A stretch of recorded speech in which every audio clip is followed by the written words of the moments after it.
1 187 000 âmes valdoisiennes. C'est le résultat du dernier recensement de l'INSEE, basé sur les chiffres de 2012.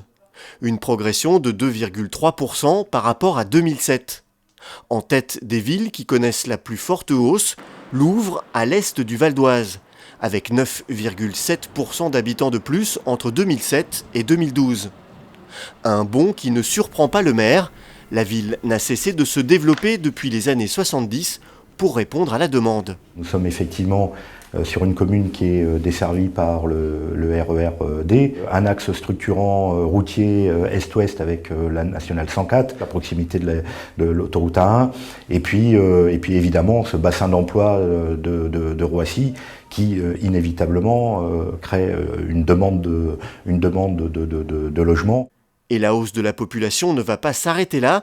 Avec le projet d'écoquartier, la ville va doubler le nombre d'habitants d'ici 2030. Parmi les autres villes qui voient leur population grimper, il y a Persan, deuxième plus forte hausse avec 9,6%, suivi de Montigny-les-Cormeilles, plus 8%, Cormeilles en Parisis, plus 7,1%, et Cergy, deuxième ville du Val d'Oise avec 5%, puis Aubonne avec la même augmentation. A l'inverse, en tête des villes qui subissent la plus forte baisse, Bessancourt, moins 8,3% entre 2007 et 2012. Des chiffres à relativiser selon le maire.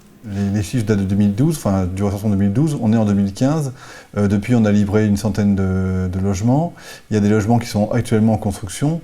Donc la dynamique de Bessancourt est plutôt à une hausse de population, et ça ne se traduit pas sur les chiffres qui sont en retard de 3 ans. Bessancourt aurait même passé la barre des 7000 habitants, un chiffre qui va augmenter dans les prochaines années puisqu'en 2016 et 2020, la commune verra la livraison de l'écoquartier et de ses 250 logements.